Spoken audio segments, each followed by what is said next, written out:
নমস্কার, আপনারা শুনছেন প্রণমামী জগৎ জননীর নিবেদন শ্রী মায়ের অবতারণ। এর গত দুটি পর্ব গত দিনগুলিতে দেয়া হয়েছে। আজ শোনাব এর তৃতীয় পর্ব। গত দুটি পর্ব যদি না শুনে থাকেন তাহলে অবশ্যই শুনে আসুন। ডেসক্রিপশন বক্সে এর লিঙ্ক দেওয়া আছে। প্রথম দুটি পর্ব না শুনলে হয়তো এই পর্বটি শুনতে বা বুঝতে আপনাদের অসুবিধা হতে পারে। শুরু করছি আজকের পাঠ। যেদিক দিয়াই ধরা যাওক না কেন, বর্তমান যুগে এই দেশের আদর্শকে সঞ্জীবিত করার ও উহার পরাকাষ্ঠা প্রদর্শনের একটা বিশেষ প্রয়োজন ছিল, আর সে প্রয়োজন সম্পাদন একমাত্র জগদম্বার পক্ষেই সম্ভব ছিল। কারণ ঊনবিংশ শতাব্দীতে অন্য কোনো উপায়ে পরাধীন ভারতকে আত্মসংস্থ করা এবং সমস্ত বিশ্বকে এই প্রাণপদ আদর্শ সম্বন্ধে অবহিত করা অপর কাহারও সাধ্যায়ত্ত ছিল না। ভারতের মর্মকথা জগৎ সমাজে প্রচারের ইহাই চিরন্তন পন্থা। সত্য কথা বলিতে গেলে ঊনবিংশ শতাব্দীর মধ্যভাগ হইতে এই শতাব্দীর প্রথম ভাগ পর্যন্ত ধর্মের অধোগতি যেমন সর্বাপেক্ষা অধিক হইয়াছে, শক্তির অবতরণও তেমনি সর্বোত্তম হইয়াছে। দেবী, গুরু, মাতৃজ্ঞানে এই শক্তির পূজার ভিতর দিয়াই নবীন সভ্যতার ভিত্তিপতন হইবে।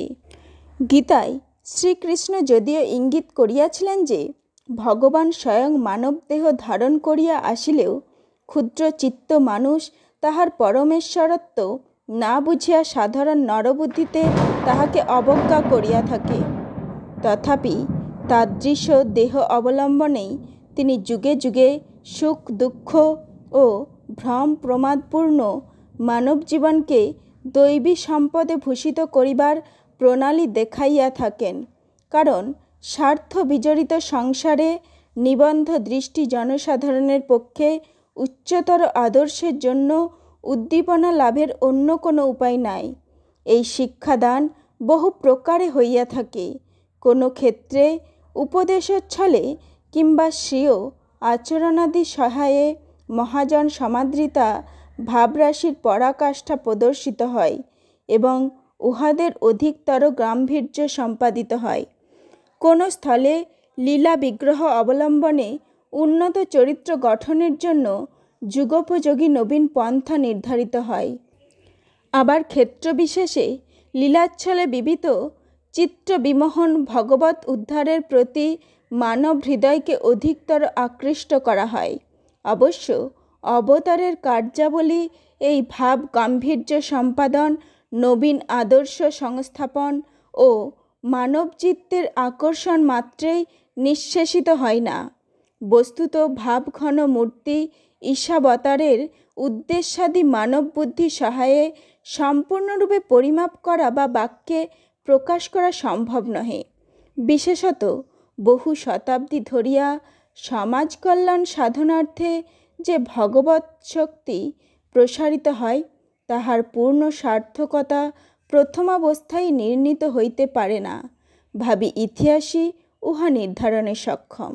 তথাপি বর্তমান চরিত্রের আলোচনার পক্ষে সহায়ক হইবে বলিয়া আমরা এই তিনটি মানই গ্রহণ করিলাম।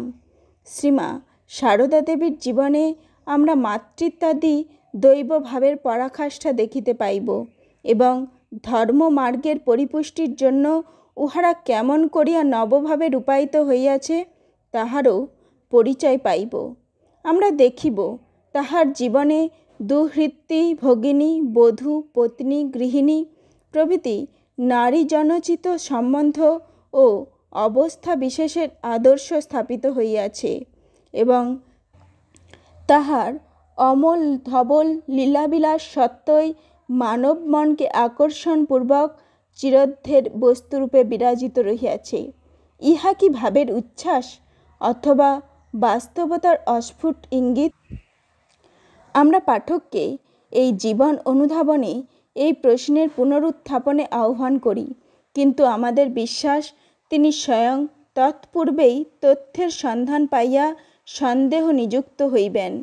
তবে এখানে বলা রাখা আবশ্যক, আমরা যে চরিত্রের আলোচনায় অগ্রসর হইতেছি উহা অনেকাংশে অনন্য সাধারণ, সুতরাং উহার সার্থকতার মানও অন্যবিধ।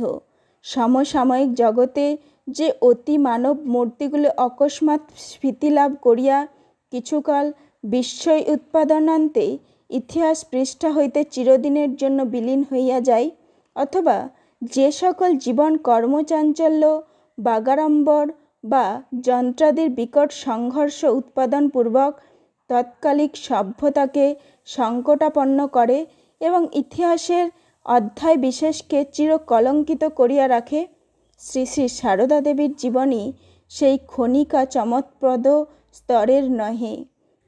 কিন্তু যে মহান চরিত্রসমূহ নীরব সাধনের ফলে মানব সংস্কৃতিকে উচ্চতর সুরে বাঁধিয়া দিয়া যায়, যাহাদের প্রভা সমসাময়িক দৃষ্টিতে ক্ষীণ মনে হইলেও দীর্ঘকাল স্থায়ী হয় এবং ক্রমে বিস্তার লাভ করিয়া থাকে, শ্রী শ্রী মাতা ঠাকুরানীর পূত চরিত্র তাহাদেরই পর্যায়ভুক্ত।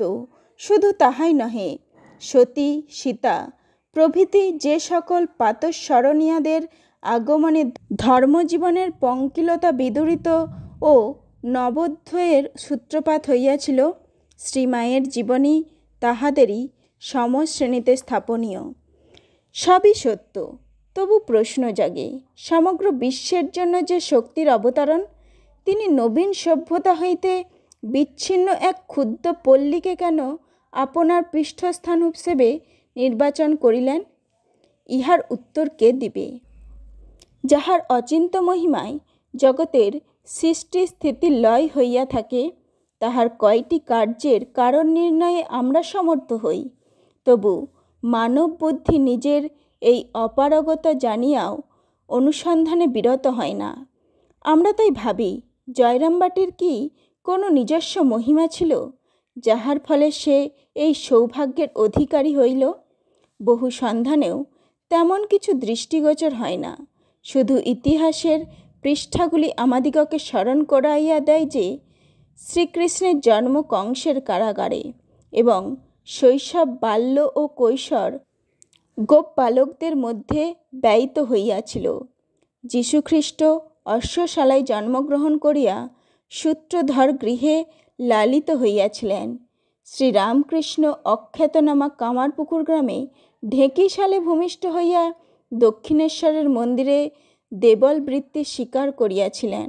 আর সামাজিকতাত্ত্বিকের সিদ্ধান্ত হইতে আমরা জানিতে পাই যে দেশের নগরবাসী শিক্ষিত ও ধনীর সম্প্রদায়ে চিন্তা বিপ্লব উপস্থিত হইলেও জাতীয় সংস্কৃতি বহুকাল যাবৎ পল্লীর নিঃস্ব শান্ত জীবন আশ্রয়পূর্বক আত্মরক্ষা করিয়া থাকে।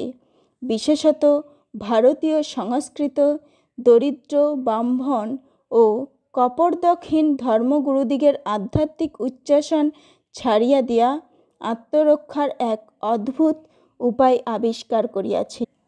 জয়রামবাটি কি সেই আধ্যাত্ম সম্পদে গড়িয়ান? শ্রীমার চরণে প্রণাম জানিয়ে আজ এখানেই শেষ করছি। পরবর্তী গল্প নিয়ে খুব তাড়াতাড়ি উপস্থিত হব।